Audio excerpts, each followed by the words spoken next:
السلام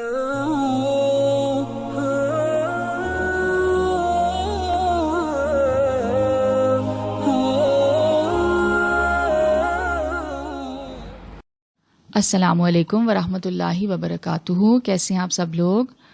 امید کرتی ہوں کہ آپ لوگ سب خیریت سے ہوں گے اور اپنا بہت خیال رکھ رہے ہوں گے. سیرت النبی کے حوالے سے جو ویلاگس کا سلسلہ میں نے شروع کیا ہے، تو آج اس کا 6 سیشن ہے، 6واں سیشن ہے. اور رسول پاک صلی اللہ علیہ وسلم کی جو مثالی شخصیت، ان کا اعلیٰ کردار، اس حوالے سے ہم نے بات کی تھی.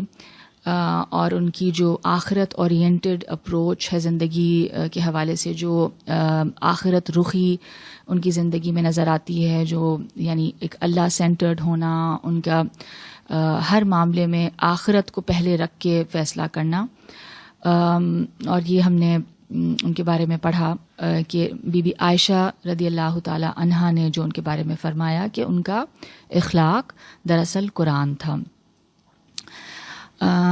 تو اس حوالے سے آج ہم رسول پاک صلی اللہ علیہ وسلم کی جو مثالی سخاوت، ان کی جو جنراسٹی تھی، the amazing generosity that he displayed، اور جس طرح سے وہ خرچ کرتے تھے، جس طرح سے وہ شیئر کرتے تھے، جس لیول پہ وہ یعنی سخاوت کا اظہار کرتے تھے، وہ تو ایثار کے لیول پر کرتے تھے، سیکریفائس کرتے تھے.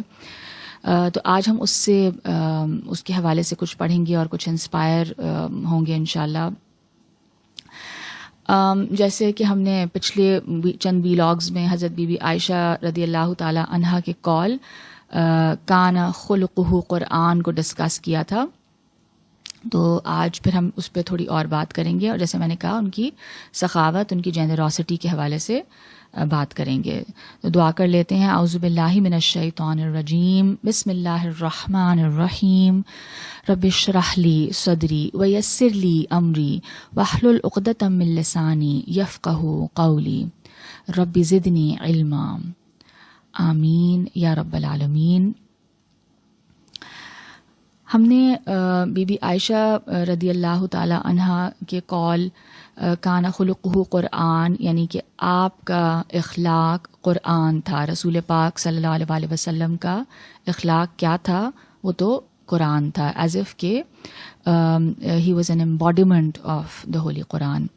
تو جب ہم اس کو ڈسکس کر رہے تھے اور اس میں ہم نے یہ سمجھا تھا یعنی کہ بحیثیت ایک زوجہ، شی واز ہز وائف، تو انہوں نے رسول پاک صلی اللہ علیہ وسلم کو ظاہر ہے بہت قریب سے مشاہدہ کیا، ان کو بہت قریب سے آبزرو کیا.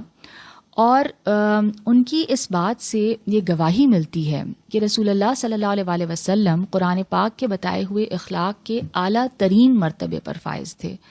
ہی پریکٹسڈ واٹ ہی پریچڈ، یعنی قرآن پاک جن اخلاقی فضائل، جن ورچوز کو ہائی لائٹ کرتا ہے کہ انسان کے اندر یہ ورچوز، یہ فضائل انسان کو اپنے اندر پیدا کرنے چاہیے، وہ سب سے زیادہ رسول پاک صلی اللہ علیہ وسلم میں پائے جاتے تھے. اور جن اخلاقی رذائل، جن وائسز سے قرآن پاک بچنے کی تلقین فرماتا ہے، جن کی مذمت کرتا ہے، رسول پاک صلی اللہ علیہ وسلم ان سے سب سے زیادہ اجتناب فرمانے والے تھے، سب سے زیادہ دور رہنے والے تھے. اخلاقی فضائل یا ورچوز میں ایک چوٹی کی نیکی، ایک بہت بلند نیکی کون سی ہے؟ وہ ہے سخاوت اور انفاق فی سبیل اللہ، یعنی اللہ کی راہ میں، اللہ کے بتائے ہوئے لوگوں پہ، غریبوں پہ، مسکینوں پہ، فقراء پہ، اللہ کے دین کی راہ میں اپنے مال میں سے شیئر کرنا، خرچ کرنا. تو یہ انفاق فی سبیل اللہ کہلاتا ہے. قرآن پاک میں اس فضیلے پہ جس قدر زور دیا گیا، اس ورچو کو جتنا ہائی لائٹ کیا گیا ہے، شاید ہی کسی اور اخلاقی فضائل میں سے شاید ہی کسی اور کو اتنا ایمفسائز کیا گیا ہو. سورہ آل عمران کی آیت نمبر 92 میں دیکھ لیتے ہیں. لن تنالوا البر حتى تنفقوا مما تحبون وما تنفقوا من شيء فإن الله به عليم. ہرگز نیکی میں کمال حاصل نہ کر سکو گے یہاں تک کہ اپنی پیاری چیز میں سے کچھ خرچ کرو، اور جو چیز تم خرچ کرو گے بے شک اللہ اسے جاننے والا ہے۔ اسی طرح سورہ البقرہ کی آیات نمبر 261 and 262، مثل الذین ينفقون اموالهم فی سبیل اللہ کمثل حبۃ انبتت سبع سنابل فی کل سنبلۃ مئۃ حبہ واللہ یضاعف لمن یشاء واللہ واسع علیم۔ ان لوگوں کی مثال جو اللہ کی راہ میں مال خرچ کرتے ہیں ایسی ہے کہ جیسے ایک دانہ جو 7 بالیں اگائے، ہر بال میں 100 دانے، اور اللہ جس کے واسطے چاہے بڑھاتا ہے، اور اللہ بڑی وسعت والا جاننے والا ہے۔ یعنی جو اللہ کی راہ میں خرچ کرتے ہیں، اگر اس کی مثال دی جائے ایک دانے سے جو کہ بیج جو ایک بویا جاتا ہے زمین میں، تو اس بیج کو بونے کے نتیجے میں جو پودا اگتا ہے اور جو کچھ وہ پروڈیوس کرتا ہے وہ اس بیج کی یعنی ایک ہیوج ملٹیپلیکیشن ہو جاتی ہے۔ تو اسی طریقے سے اللہ تعالیٰ نے جو تشبیہ بیان کی ہے، یعنی کہ سملیرٹی ایکسپلین کرنے کے لیے کہ صدقے کا ریوارڈ یا اس کا ریٹرن کس قدر ہوگا، تو وہ ہمیں ہماری یعنی ایک مشاہدے کی جو چیز ہے، جو ایک آبزرویبل فنامنا ہے، اس سے اللہ تعالیٰ نے ہمیں مثال دی کہ جس طرح ایک بیج سے ایک ایسا پودا پروڈیوس ہوتا ہے جو کہ بہت کچھ یعنی پھر یعنی اس میں اگتا ہے، بظاہر تو ایک دانہ ہی بویا ہوتا ہے لیکن اس کا پروڈیوس کس قدر ملٹیپلائی ہو جاتا ہے۔ تو اسی طریقے سے جو انسان اللہ کی راہ میں خرچ کرے گا وہ اللہ تعالیٰ اس کو بہت کچھ ملٹیپلائی کر کے دیں گے، کئی گنا۔ الذین ينفقون اموالهم فی سبیل اللہ ثم لا یتبعون ما انفقوا منا ولا اذی لهم اجرهم عند ربهم ولا خوف علیہم ولا هم یحزنون۔ جو لوگ اپنے مال اللہ کی راہ میں خرچ کرتے ہیں، پھر خرچ کرنے کے بعد نہ احسان جتاتے ہیں اور نہ ستاتے ہیں، انہی کے لیے اپنے رب کے ہاں ثواب ہے، اور ان پر نہ کوئی ڈر ہے اور نہ وہ غمگین ہوں گے۔ اب ہمیں وہ جو شیئرنگ ہے یا جو انفاق ہے اس کے کچھ آداب بھی بتا دیے گئے، یعنی کچھ کنڈیشنز بتا دی گئیں کہ یہ کنڈیشنز فلفل اگر کریں گے تو تب وہ جو شیئرنگ ہے یا جو صدقہ ہے یا جو خیرات ہے وہ ایکسیپٹیبل ہوگی۔ ادروائز وہ اگر ہم کسی کو یعنی مدد کر کے اور اس کو احسان جتائیں گے تو اٹس انٹائرلی پاسبل، یعنی بہت یعنی ممکن ہے کہ وہ ہمارا خیرات یا صدقہ قبول نہ ہو۔ اب کچھ احادیث دیکھ لیتے ہیں انفاق فی سبیل اللہ اور یعنی سخاوت جنراسٹی کے حوالے سے۔ حضرت ابن مسعود رضی اللہ تعالی عنہ سے روایت ہے کہ نبی کریم صلی اللہ علیہ وآلہ وسلم نے فرمایا، صرف 2 آدمیوں پر رشک کرنا جائز ہے۔ ایک وہ آدمی، یعنی 2 آدمیوں کو انوی کیا جا سکتا ہے، ایک وہ آدمی جسے اللہ نے مال دیا اور پھر اسے حق کی راہ میں خرچ کرنے کی توفیق بھی دی، اور دوسرا وہ آدمی جسے اللہ نے علم اور حکمت سے نوازا، یعنی نالج اور وزڈم دیا، بس وہ اسی کے ساتھ ہی فیصلہ کرتا اور دوسروں کو بھی اس کی تعلیم دیتا ہے۔ اس کے معنی یہ ہیں کہ کسی پر رشک نہ کیا جائے، یعنی اور کسی فضیلت پہ، یعنی کوئی ایسی فضیلت دنیاوی ایسی نہیں ہے جو کہ قابل رشک ہو، جو کہ انوی کے قابل ہو، سوائے ان 2 خصلتوں کے حامل کے۔ یعنی جس شخص میں یہ 2 عادات ہیں، صرف اس طرح کے شخص پہ رشک کیا جا سکتا ہے اور یہ رشک جائز ہوگا، یعنی to envy such a person and to aspire to be like them, to wish to be like them۔ حضور اکرم صلی اللہ علیہ وآلہ وسلم نے فرمایا ایک اور جگہ پر، اگر میرے پاس احد پہاڑ کے برابر بھی سونا آ جائے تو مجھے خوشی اس میں ہوگی کہ اس پر 3 دن چڑھنے سے پیشتر اللہ کی راہ میں اسے خرچ کر دوں، اور ضرورت سے زائد 1 دینار بھی بچا کر نہ رکھوں، اور سارا مال خدا کی راہ میں دل کھول کر یوں خرچ کر دوں اور لوٹا دوں۔ آپ نے دائیں بائیں آگے پیچھے ہاتھوں کے اشارے کر کے بتایا، پھر فرمایا کہ جو لوگ زیادہ مالدار ہیں قیامت کے دن وہ گھاٹے میں ہوں گے، سوائے ان کے جو اس طرح دائیں بائیں آگے پیچھے خدا کی راہ میں خرچ کرتے ہیں، مگر ایسے لوگ بہت تھوڑے ہیں. اور یہ بخاری شریف کی حدیث ہے.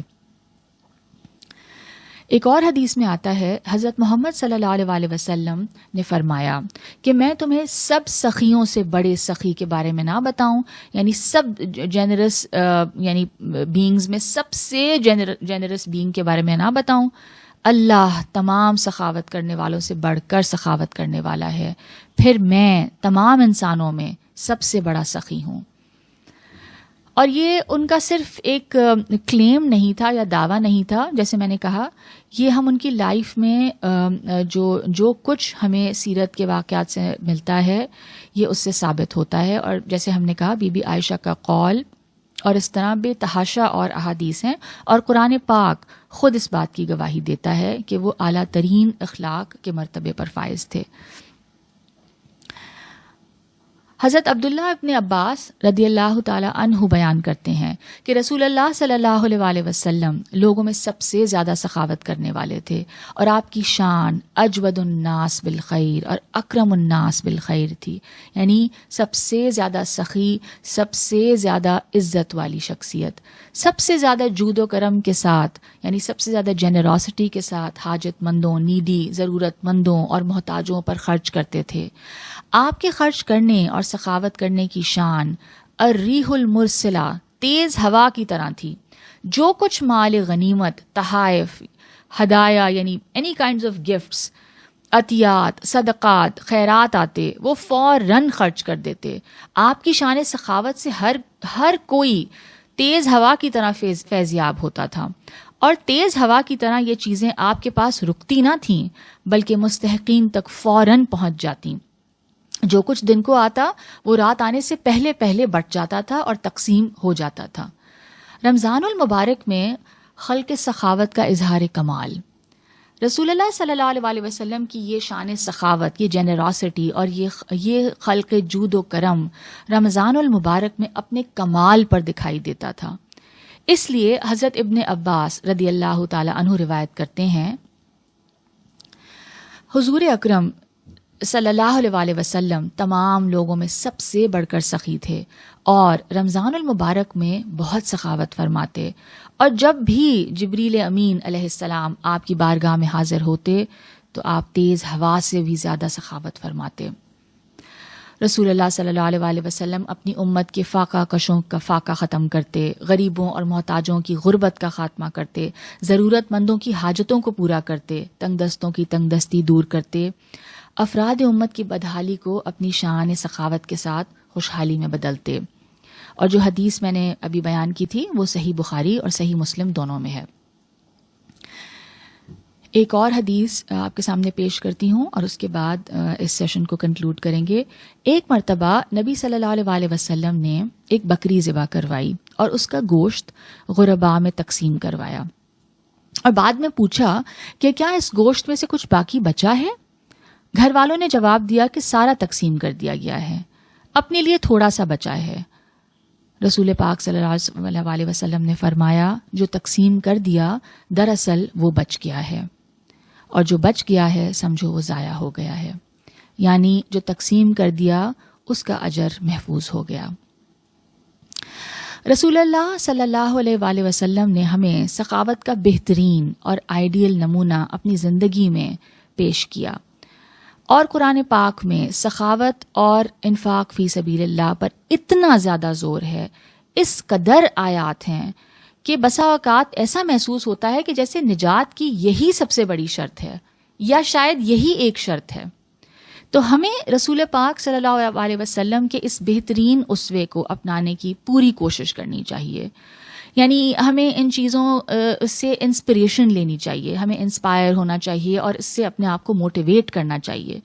اگر ہم اپنے اندر بخل پائیں، کنجوسی پائیں یا لالچ پائیں تو ہمیں کانشیس ایفرٹ، ایک شعوری کوشش کرنی چاہیے کہ اس کو اپنے اندر سے نکالیں، کیونکہ بخل کی، کنجوسی کی اور لالچ کی بہت زیادہ مذمت ہے قرآن پاک میں، اینڈ سخاوت کی بہت زیادہ تعریف ہے. یعنی this is one of the basic virtues which is required for a person to attain salvation. یعنی یہاں تک کہہ دیا گیا, ایک حدیث کا مفہوم بیان کرتی ہوں کہ آگ سے بچو, چاہے ایک کھجور کا ایک ٹکڑا ہی کسی کے ساتھ شیئر کر لو, آگ سے بچ جاؤ.